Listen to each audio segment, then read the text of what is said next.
ওয়া আতাআত বা'লাহা।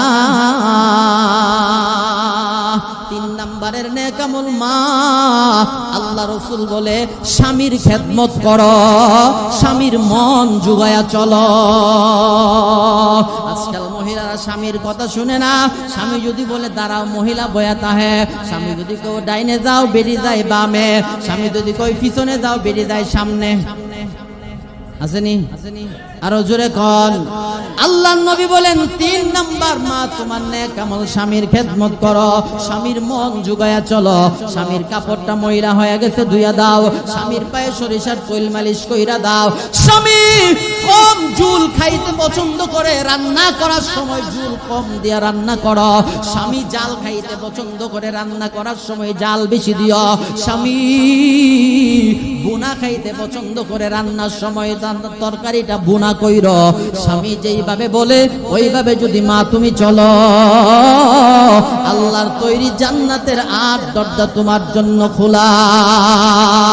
আর আল্লাহ রাসূল অন্য হাদিসে বলে আইয়ুমা ইমরাআতিন মাতাত যাওজুহা আনহা রাদিন ওয়াজাবাত লাহুল জান্নাহ। স্বামী যদি মারা যায়, বিবি যদি বলে আল্লাহ আমার স্বামীর প্রতি আমি খুশি, তুমিও খুশি হয়ে যাও। আল্লাহ রাসূল বলে বিবি এই কথা বলার সাথে সাথে স্বামীর কবর জান্নাতের বাগান।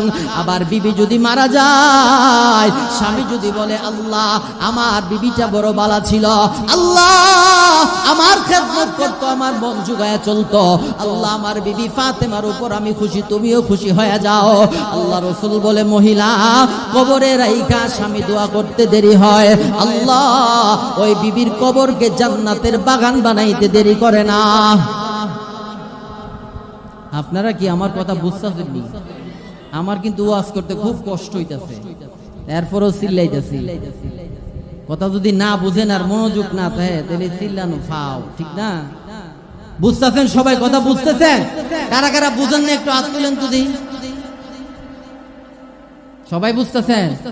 3 নাম্বার নেক আমল কি মহিলার আর কন্ত দিই?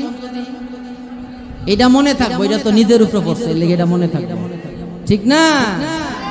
মুসলিম শরীফের হাদিসে আসছে এক আনসার সাহাবী, এই কি সাহাবী? আনসার সাহাবী জিহাদের ময়দানে যাইব। এই বাচ্চাগুলা বেশি ডিস্টার্ব, এই যে এই ছেলেটা বেশি হাসাহাসি করতেছে। বাবা কি সমস্যা তোমার? হ্যাঁ, আনসার সাহাবী জিহাদে যাইব। বিবিরে বইলা গেছে ঘর থেকে বের হওয়া যাইতো না, যদি কেউ মইরাও যায় চৌকাট ফারুন যাইতো না। আমরা যদি নাম তোলার বৌরার এই কথা কইয়া যায়, কবে তোমার মতো জামাইরে ফেকদা বানাইলাম, তো তোমার আদেশ মানতাম না।